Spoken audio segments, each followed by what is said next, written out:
네, 여러분 안녕하세요. 나도균입니다.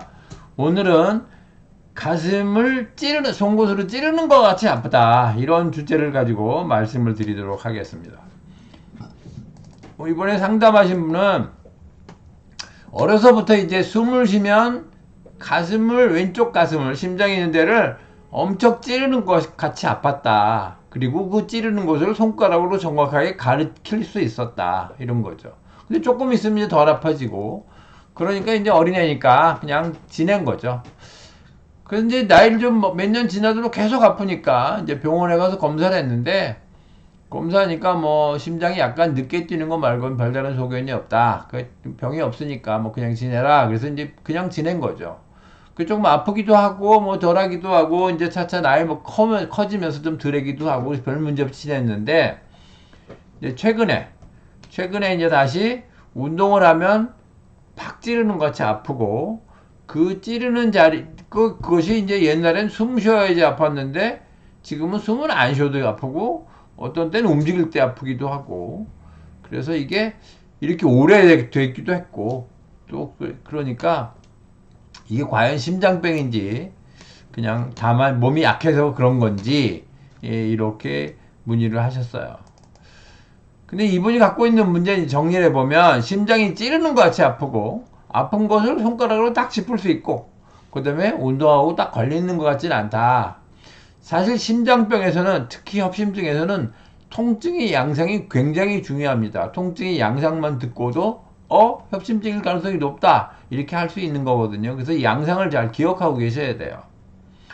근데 이분이 이제 그러다 보니 또 하나의 질문이, 내가 지금 아픈 거 심장병이 있는 거냐, 그냥 몸이 약한 거냐, 이렇게 말씀하셨잖아요. 근데 힘이 약한 것하고 아픈 건 좀 다른 거죠. 그러니까 소형차도 잘 댕기고 대형차도 잘 댕기잖아요. 그러니까 소형차라고 맨날 고장 나는 건 아니죠. 아픈 건 고장 나는 거니까 그거는 아니다. 그러니까 약하다고 병이 생기는 건 아니다. 그러면 이분은 지금 심장이 아프잖아요. 심장에 문제가 있으니까 심장병인 거죠. 다만 그 문제가 서양의학적으로 검사가 될 거냐 하는 거는 별도의 문제죠. 검사가 안 되는 경우도 아주 많으니까요. 어쨌든 근데 가슴이 아프니까 제일 먼저 체크해야 될 것은 협심증이에요. 협심증은 뭐 위험하기도 한 병이니까 반드시 체크를 먼저 해봐야 됩니다. 협심증이 아닌지 그런지를 확인해야 됩니다. 그 협심증에서의 가슴 통증의 특징을 보면요, 이 협심증에서 가슴 통증은 운동할 때 아프고 심장이 빨리 뛸 때 아프다고 말씀드렸잖아요. 그러니까 운동할 때나 흥분할 때 가슴 통증이 아프고, 쉬면 완화돼요. 쉬면 안 아파져요. 그리고 한 번 아프면 2분 이상 아파요. 그리고 이게 심장이 내장이라서 이 가슴 속에 가슴 전체가 어딘가 모르게 막 굉장히 아프다, 죽음을 예고하는 것 같이 아프다, 이런 거죠. 협심증이 아닌 가슴 통증은 그럼 어떠냐, 이런 거죠. 한 손가락으로 가리킬 수 있는 일정 부의 가슴 통증, 이건 협심증이 아니다는 거죠. 그리고 찌릿찌릿하거나 찌르는 듯하거나 고동치는 가슴 통증은 협심증이 아니다. 그리고 뭐 두근거리는 건 당연히 협심증이 아니고요. 근데 변이형 협심증이라는 게 있어요, 요즘에는. 변이형 협심증은 뭐냐? 이건 쉴 때 아파요.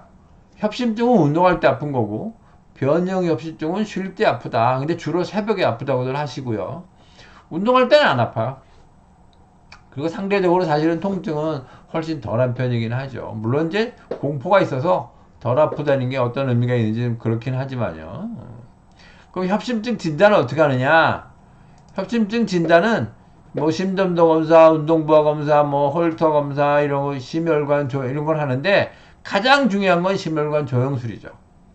그래서 혈관이 좁아진 걸 확인해야 되는 거죠. 그 협심증 검사는 이제 운동부하 검사, 이건 이제 운동부하 심전도를 하는 건데, 뛸 때 이제 아픈지 안 아픈지 부하를 걸어보는 거고요. 그 다음에 혈관에 이제 약제를 넣어서 찍어서 좁아진 부위를 확인해야 되는 거예요. 그래야 협심증을 확인할 수 있는 겁니다. 그럼 변이형 협심증은 어떤 거냐? 변이형 협심증은 혈관이 좁아지지 않았잖아요. 혈관이 좁아지지 않았으니까 그냥 있는데, 혈관에 경련을 유발하는 약제를 주입을 해. 그래서 그 사진상 엑스레이상에서 혈관의 경련을 확인해. 그러면 아, 이거는 혈관에 경련이 생기니까 이렇게 변형이 협심증이구나 하는 거죠. 혈관이 이렇게 있다가 이렇게 좁아지는 거예요. 좁아지면 변형이 협심증이라 이렇게 확인할 수 있다는 거죠. 그런데 이두저도 아니야. 협심증도 아니고 변형이 협심증도 아니야. 근데 가슴은 아파. 그거 얘기는 뭐냐면 즉 검사는 정상이라는 거죠. 검사는 정상이야. 그럼 구조적인 변화는 없다는 뜻이고요. 그러면 이거는 심기의 문제다. 이런 뜻이에요. 그럼 심기라는 건 또 뭐냐? 한의학적으로는 심장이 심기와 심혈로 되어 있습니다. 근데 심기는 에너지를 말하는 거고 심혈은 구조적인 부분을 말해요. 즉 심혈은 서양의학적 심장하고 같은 겁니다. 그럼 심기가 나빠지면 어떻게 되냐? 심기가 나빠지면 기는 그 자체가 통증을 일으켜요. 그러니까 기는 통죽, 불통, 불통죽통이라고 그러는데 통자는 이게 통할 통자잖아요. 통하면 즉 불통, 여기서 통증 두 번째 통자는 이제 아프다는 통증이죠. 통자죠. 그래서 불통, 아프지 않다. 통하면 즉 아프지 않고 불통, 통하지 않으면 즉 아프다 이런 거죠. 기는 통하지 않으면 아프다. 물론 그 정도가 너무 심해지면 죽죠. 그리고 이제 두 번째로 기가 나빠지면 심기가 나빠지면 심혈에 영향을 미쳐요. 즉 구조를 변형시키는 거죠. 그게 뭐야? 병이 생긴다는 거죠. 심기가 구조를 변형시켜서 병을 만든다. 그러니까 즉 협심증의 원인이 될 수 있다. 이런 뜻이에요. 그러니까 심기의 문제를 방치하면 안 된다. 방치하면 악화된다. 그래서 구조적인 문제가 현재 없더라도 점차 구조적인 문제로 이행해 갈 경우가 많다. 이런 거죠. 물론 그 자체로도 문제가 돼요. 그래서 꼭 치료를 해야 된다. 치료는 두 가지 방향이에요. 하나는 자가 치료가 있고 하나는 이제 한의원 치료가 있는데 자가 치료로는 우선 제일 쉽게 할 수 있는 게 가볍고 좀 빠르게 걷는다는 거죠. 강도는 숨이 살짝 찬 거고 양은 살짝 피곤한 거죠. 강도의 기준은 숨참이고 양의 기준은 피로다. 그래서 많이 숨차거나 많이 피곤하면 강도가 초과된 거다. 그러니까 강도를 잘 맞추고 양도 맞춰라. 이런 뜻이에요. 이렇게 운동을 하면 대개 한 달 이내에 좋아집니다. 한 달 이내에 좋아져야 돼요. 사실은. 좋아지지 않을 수 있죠. 심하면. 한 달 이내에 좋아지지 않으면 한 달 이내에 좋아져야 하는데 한 달 이내에 좋아지지 않으면 그건 혼자 할 수 있는 범위를 벗어난 거예요. 자가치료의 한계를 벗어난 거다. 그럼 어떻게 해야 돼? 한의원 치료 받아야죠. 전문적으로 치료를 받아야 됩니다. 그냥 방치하면 점점 나빠지니까. 오늘 한 거를 이제 정리를 다시 해보면 가슴 통증이 있으면 양방부터 먼저 하고요.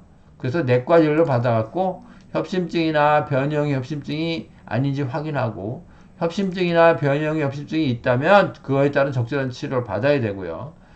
양방 치료로 잘 되지 않으면 근데 협심증이나 변형의 협심증이 있었어. 그 치료를 받았어. 근데 뭔가 굉장히 불편해. 그러면 한방 치료를 단독으로 받든지 병행해서 받든지 그렇게 해야 되고요.